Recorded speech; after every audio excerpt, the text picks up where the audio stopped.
Hi folks, Mike here. This question isn't really a pediatrics question, at least not what you think, because I'm used to just taking care of a bunch of babies, but when you've been around long enough, then those babies grow up to be preteens and teens, and what essentially happens is they start asking you adult questions. So this question was actually from one of the kids that had come in a couple of weeks ago, so I thought I would address it just because I'm a father and it's out there and I need to know it, you need to know it. Anyway, so I'm paraphrasing what this young gentleman came in for a few weeks ago, or 2 or 3 weeks ago, but he's a 16-year-old male, so I'm paraphrasing everything he said, but I wrote it down so I remembered.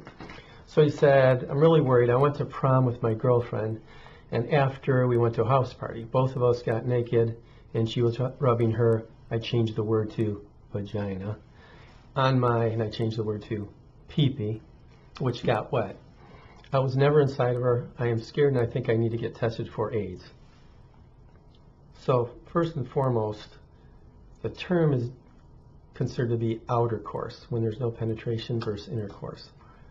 And outercourse does not transmit sexual diseases such as HIV and gonorrhea and trichomonas.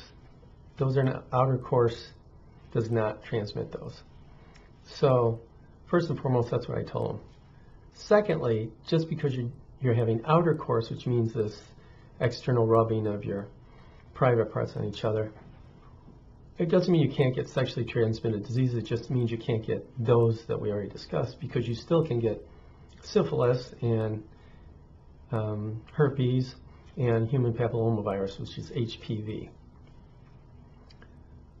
But the question is there really anything significant that he needs to be tested for? Is a teenage girl going to have that, even though you can, or a teenage boy, even though it can be transmitted without the presence of any lesions? So even if there's nothing there, you can still transmit the disease.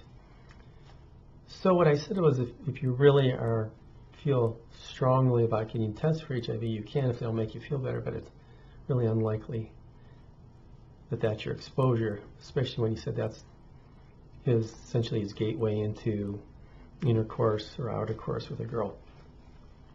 So my next question to him was, did you like it? Because if you like it, then how is it that you're not going to do it again? Because ideally you shouldn't do it.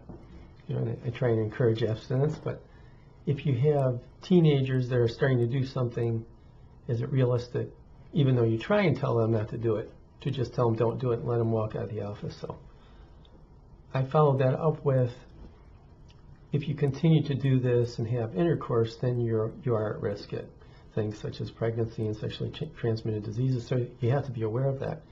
So even if you take some preventive measures or prophylactics used, even though you do that, you still have a risk of an exposure for HPV and herpes and syphilis, just because of the skin-to-skin contact.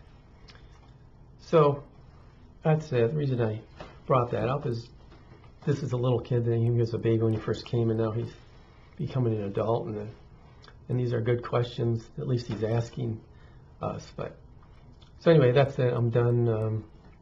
Feel free to have some suggestions to me as a father. I don't know how to really broach this topic directly with my kids, even though they are at that age, aside from just telling them to behave. But that's it. I'm done. I hope you have a great week, and thank you very much.